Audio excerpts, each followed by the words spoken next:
बहुत शक्तिशाली शेर पूरे जंगल पर राज करता था। उसे अपने ऊपर बहुत घमंड था। शेर से जंगल के सभी जानवर बहुत डरते थे। एक दिन शेर जंगल में घूम रहा था। तभी उसे एक चींटियों की लाइन दिखाई दी। शेर, अरे तुम सब लाइन में कहाँ जा रही हो? चींटी, हम सब खाने की तलाश में जा रही हैं।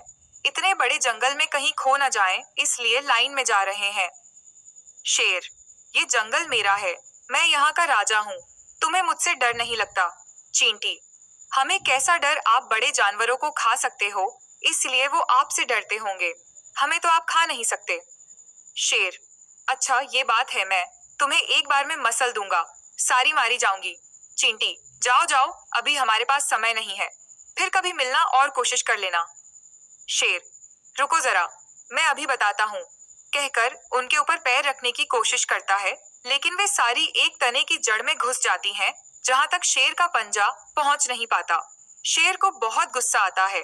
शेर गुस्से में घूम रहा था, तभी उसके पास एक चीता आता है। चीता, क्या बात महाराज, आप बहुत परेशान नजर आ रहे हैं। शेर चीते को सारी बात बताता है।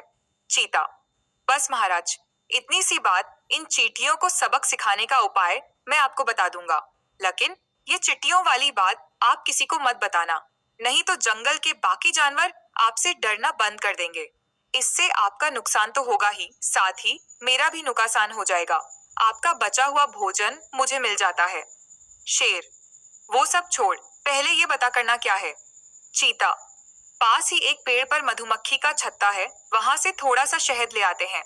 उस शहद को एक पत्ते पर रखकर मैदान में रख देंगे। जब मैदान में चींटियां उसे खाने आएंगी तो आप पैर से उन्हें मसल देना। शेर, लेकिन इतनी ऊपर से शहद कैसे उतरेगा? चीता, महाराज, मैं शहद की मक्खी से शहद मांग लूंगा। शेर, ठीक है, कल सुबह शहद लेकर मैदान में पहुंच जाना। चीता शहद की मक्खी के पास जाता है। चीता, शहद की मक्खी, थोड़ा सा शहद दे दो।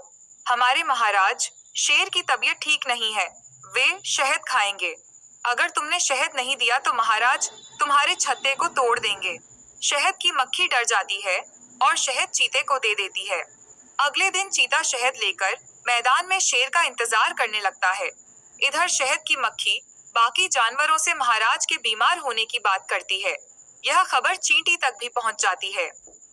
चींटी, साथियों, देखो, शेर ने हमें फंसाने के लिए शहद इकट्ठा किया है, इसलिए आज से कोई भी चींटी अपने बिल से बाहर नहीं निकलेगी।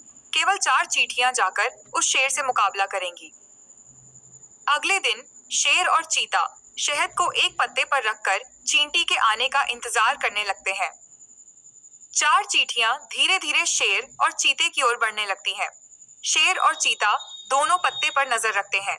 2 चींटी चुपचाप शेर और चीते के ऊपर चढ़ जाती हैं और उनके कान के अंदर जाकर काट लेती हैं। शेर और चीते के कान में खुजली होने लगती है। दोनों कान को खुजाने लगते हैं। इसी बीच उनका ध्यान पत्ते से हटा जाता है।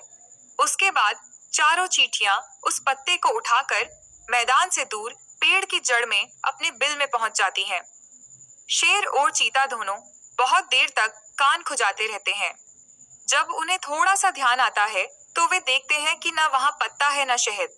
यह देखकर शेर समझ जाता है कि चिट्टियों से जीतना उसके बस की बात नहीं। शेर चींटी के बिल के पास पहुंच जाता है। शेर, बहन मुझे माफ कर दो, तुम छोटी होकर भी मुझसे जीत गईं। अब मैं कभी घमंड नहीं करूंगा।